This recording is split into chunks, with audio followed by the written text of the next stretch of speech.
여러분 안녕하십니까? 포항 MBC 뉴스투데이입니다. 출근길에는 빗방울이 떨어지는 곳이 있겠지만 점차 맑아지겠습니다. 오후부터는 점점 추워지겠는데요. 다시 한파가 찾아오겠습니다. 송혜림 캐스터입니다. 오늘 아침에는 큰 추위 없지만 퇴근길 추위 대비하셔서 옷 따뜻하게 입고 나가시기 바랍니다. 오후부터 점점 추워지겠는데요. 북서쪽에서 찬바람이 불어오기 때문입니다. 오늘 포항과 경주 바람 강하게 불겠고요. 그 밖의 지역도 약간 강하게 불면서 기온이 떨어지겠습니다. 체감 온도는 더 낮겠습니다. 이번 한파는 수요일에 절정에 달할 것으로 예상됩니다.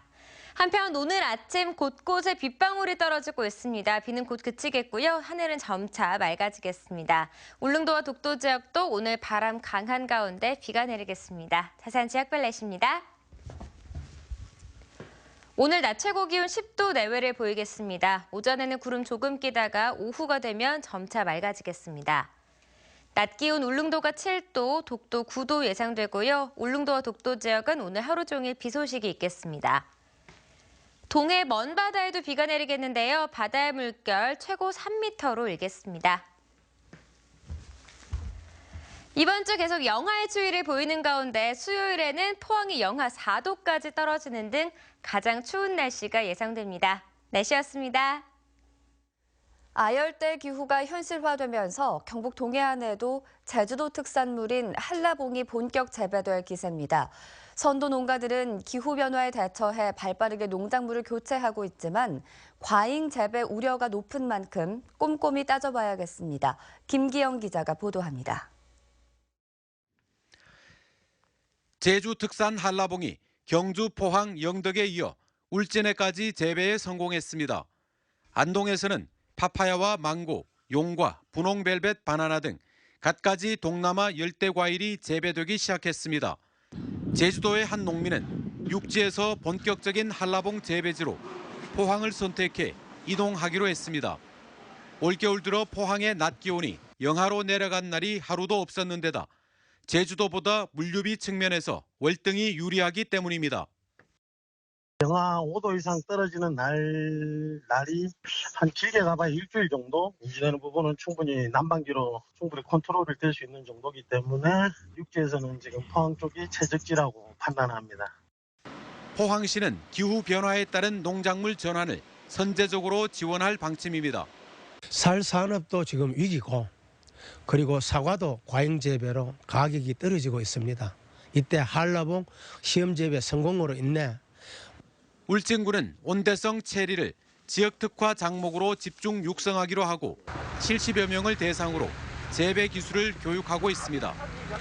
온도는 따뜻하고 일조는 풍부합니다. 따라서 체리 재배는 아주 적기라고 할 수 있는데요. 또 태백산맥이 막고 있기 때문에 장마가 늦게 시작하는 것도 큰 장점입니다. 전북 정읍에서도 밀감이 재배되는 등 육지와 제주도가 무한 경쟁을 벌이지 않을까 우려의 목소리도 있습니다.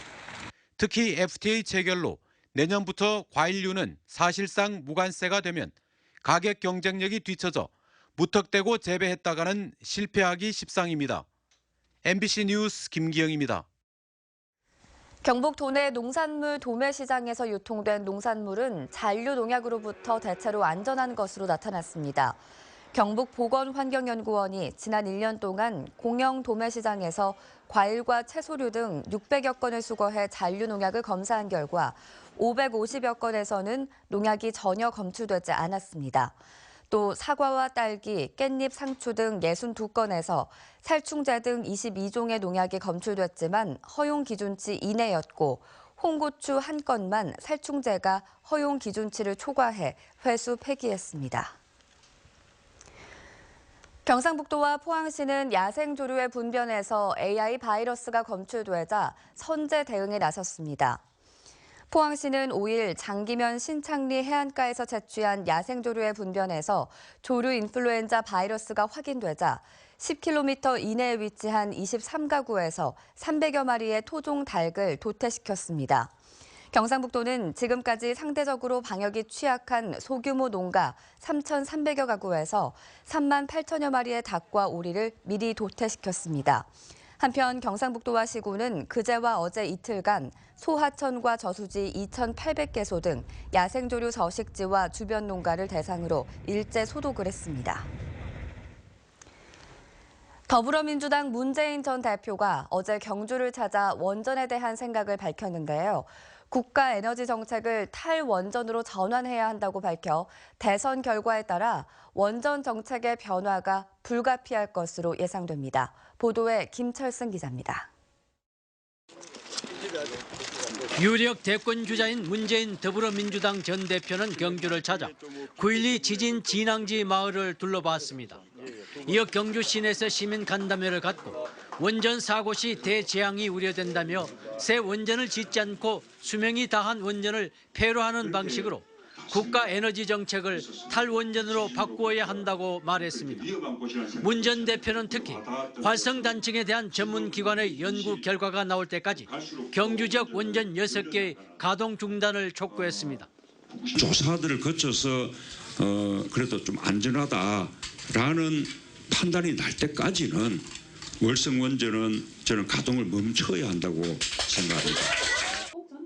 또 여진이 계속되고 가동을 중단하더라도 전력 공급에 차질이 없는 만큼 수명을 연장한 월성 1호기는 즉각 폐로해야 한다고 강조했습니다. 월성 원전 1호기는 저는 아예 영구 가동 중단하고 폐로 절차로 저는 들어가야 된다고 그렇게 생각합니다. 문 전 대표는 이와 함께 지지부진한 성면 포함 교실 천정 마감재 철거에 중앙정부가 지원하도록 하고 일본 것을 참고로 만든 지진 매뉴얼도 우리 실정에 맞게 새로 만들어야 한다고 밝혔습니다. 영화 판도라로 원전 사고의 위험성 등의 시민들의 공감대가 넓어진 가운데 자기 유력 대권 주자가 탈원전을 다시 강조하면서 대선 결과에 따라 원전 정책에도 큰 변화가 예상됩니다. MBC 뉴스 김철승입니다. 울릉 주민들의 수건인 울릉공항 건설이 바다를 메우는 돌 강도 문제로 차질을 빚고 있습니다. 울릉공항은 사동리 앞바다 23만 6천여 제곱미터를 메워 활주로를 만들어야 하는데 바다를 메우는 돌 강도가 낮아 포스코건설과 대림건설이 사업을 포기했습니다. 그러나 5개 업체로 구성된 한국종합기술 컨소시엄이 오는 4월까지 가두봉 일대의 돌 강도를 다시 조사하기로 해 돌 강도가 기준 이상이면 올해 기본 설계에 들어가고 미달이면 사업 차질이 불가피합니다. 울릉공항 건설에는 모두 5,755억 원이 드는데 매립석을 육지에서 운반할 경우 공사비가 1,000억 원 정도 더 들어 현재 책정한 사업비로는 시공사를 구하기 힘들 것으로 보입니다. 경주시와 포항시는 형산강 상생로드를 시작으로 상생협력 프로젝트를 진행해 왔는데요. 새해에도 동해 남부선 폐선 부지 활용이나 관광상품 공동 마케팅, 그리고 형산강 수질 오염 대책 등 다양한 분야의 협력을 강화해 나갈 계획입니다. 김형일 기자가 보도합니다. 경주시와 포항시는 지난해 상생로드 개통식을 시작으로 새로운 상생협력의 장을 열었습니다. 현재 조성된 7.5km 구간에 이어서 올해 28억 원이 투입돼 10여 킬로미터가 추가로 조성될 예정입니다. 상생로드를 포함한 형산강 프로젝트는 오는 2025년을 목표로 문화, 관광, 환경 분야의 53개 사업이 다양하게 추진될 예정입니다. 형산강 역사문화공원 조성 사업과 수상테마공원 조성 사업이 이미 착수되었습니다. 긴밀한 협력을 통해서 상생 발전을 위해 최선을 다할 것입니다. 이 밖에도 형산강 생태계 조사와 동해 남부선 폐선 부지의 공동 활용, 형산강 전국 용선대회 공동 개최 등 폭넓은 분야의 상생 협력이 추진되고 있습니다. 에코 생태 탐방로 조성, 또 상생 인도교 등 선도 사업을 본격적으로 추진하게 되겠습니다. 상생 발전을 더 가속화해 나가는 한 해가 될 것입니다. 하지만 풀어야 할 과제도 많습니다. 1조 원대의 막대한 사업비가 필요한데 충분한 국비 확보가 사업 성공의 필수 조건입니다. 계획은 지금 거창하게 되어 있지만 실제 밑그림이 좀 잘 안 나 있고 예산 확보라든가 경주시와 포항시가 좀 강력한 의지를 가지고 추진을 해야 되는데 추진이 좀 안 되지 않나. 특히 인공구조물 조성에만 치중하는 등 보여주기식 사업에만 그칠 경우에는 두 지역의 상생 발전이라는 본연의 목적이 퇴색될 수도 있습니다. 형산강을 중심으로 오랜 역사를 같이 해온 경주시와 포항시가 상생 협력을 통해 새로운 발전 모델을 제시할지 관심을 모으고 있습니다. MBC 뉴스 김향일입니다. 포항시는 미세먼지를 줄이기 위해 연식이 오래돼 매연 발생이 많은 차량을 중심으로 노후 경유차 조기 폐차 보조금 지원 사업을 추진합니다. 포항시는 지난 2005년 12월 31일 이전에 등록된 경유 차량 120대를 대상으로 오는 10일부터 선착순 접수를 해 1억 9천만 원을 지원하기로 했습니다. 조기 폐차 보조금은 차종과 연식에 따라 차량 중량 3.5톤 미만일 경우 최고 상한액이 165만 원 정도이고 중량이 3.5톤 이상일 경우는 최고 770만 원까지입니다. 예산 심의를 대가로 한 경북도의회의 돈 로비가 사실로 드러나 충격을 주고 있는데요. 현재 의혹을 받고 있는 일부 도의원들의 금품 수수 여부는 수사를 통해 밝혀지겠지만 이런 상황 자체가 도의회로서는 상당한 오명입니다. 사실 그동안의 비위 사실을 보면 새삼스러운 일도 아닌데 자성이 필요하다는 지적도 적지 않습니다. 이정희 기자입니다. 경북도의회 도기욱 의원, 폭행 혐의로 지난해 2심에서 벌금 400만 원을 선고받았습니다. 자신의 아내에게 욕설을 한다는 이유로 폭력을 휘두른 겁니다. 도 의원은 어린이 보호 펜스를 들이박는 교통사고를 낸 뒤 차를 놔두고 도주해 1심에서 700만 원의 벌금형을 받기도 했습니다. 장경식 도의원은 국회의원 선거 후원금을 불법 모금했다. 최근 2심에서 벌금 80만 원을 받아 도의원직 상실 위기를 넘겼습니다. 이외에도 비리 혐의로 또 다른 도의원 1명이 현재 경찰 수사를 받고 있습니다. 지난 1년 동안 사법 조치됐거나 조치 중인 의원만 3명입니다. 지난해 하반기 상임위원장 선거, 자질 문제가 불거졌지만 도기욱 의원은 선거에 나섰고 가장 적은 표를 받아 가까스로 뽑혔습니다.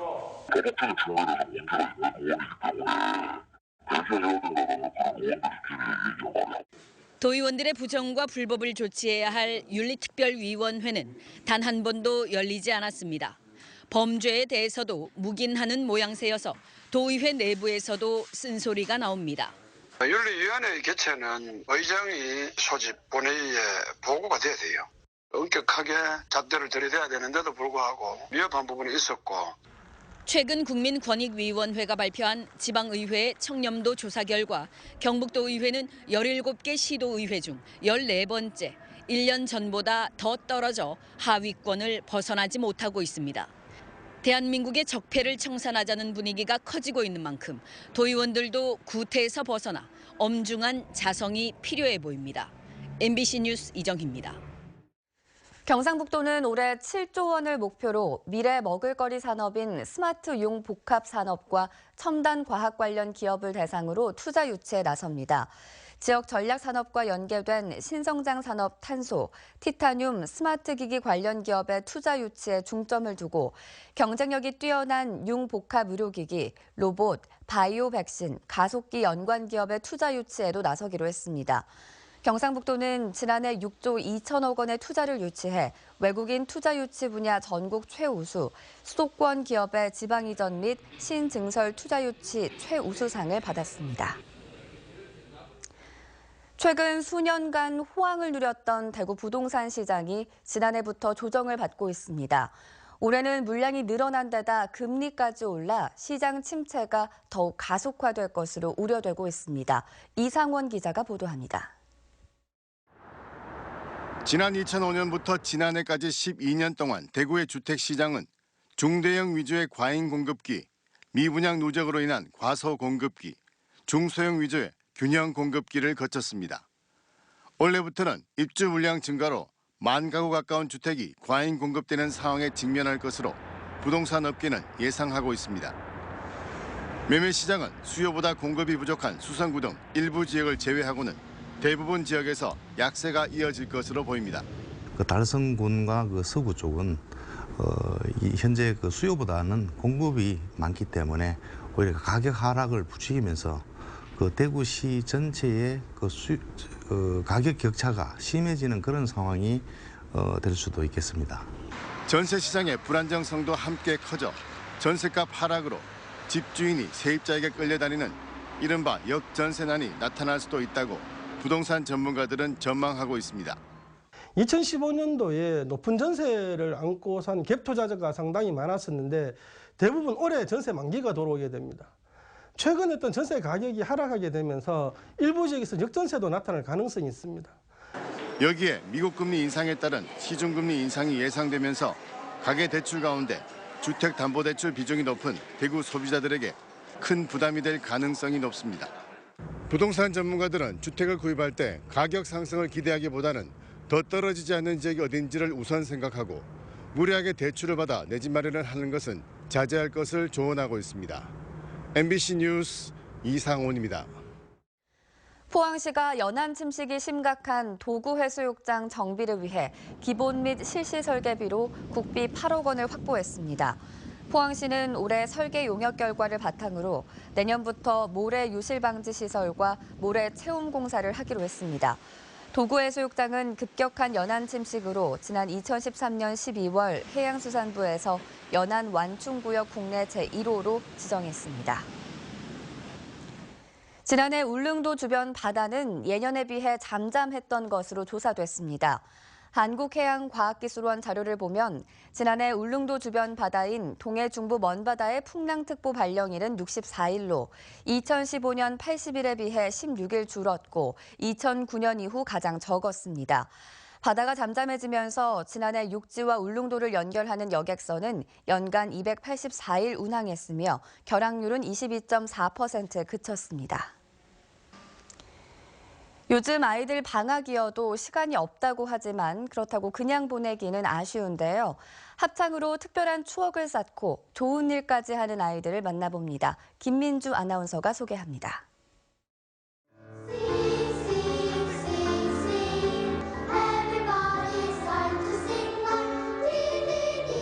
때묻지 않은 목소리가 맑게 울려 퍼집니다. 공연을 코앞에 두고 매일 연습을 해야 하지만 찡그리는 법도 없습니다. 서로 화음을 맞춰 나가서 좋았고 스트레스가 풀리는 것 같아서 좋아요. 또 리조이스라는 뜻이 기쁘다는 뜻인데 기쁨도 얻고 기쁨도 줘서 좋아요. 초등학생부터 고등학생까지 60여 명이 활동하는 합창단에서 배우는 것은 노래뿐이 아닙니다. 올해로 창단 5년을 맞는 리조이스 합창단의 공연은 항상 유료입니다. 공연 수익금은 필리핀 지진 피해자 등을 위해 기부했고 올해는 입장료 5,000원을 모아 아프리카 우물 파기 사업에 후원할 계획입니다. 아이들이 사랑도 노래하고 또 자연도 노래하면서 친구들과 함께 화합하면서 즐거워하는 모습 보면 너무 보람이 됩니다. 이 밖에도 이번 주에는 DNA 오브 코리아니티를 경주 우양미술관에서 만날 수 있고 함께해요 해양안전 전시가 국립등대박물관 기획전시실에서 계속됩니다. MBC 뉴스 김민주입니다. 포항 스틸러스가 모바일 시즌카드 시스템을 새로 도입했습니다. 모바일 시즌카드는 포항 구단의 정체성을 담은 검정과 붉은색을 조화시켜 디자인했으며 모바일 시즌카드를 발급받으면 시즌카드를 휴대할 필요가 없고 분실 위험이 줄어들어 편리하게 이용할 수 있습니다.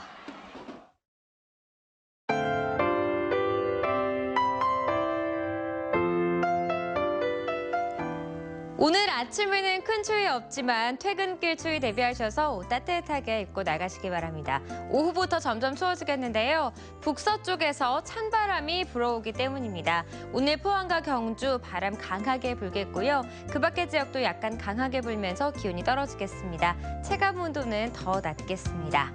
이번 한파는 수요일에 절정에 달할 것으로 예상됩니다.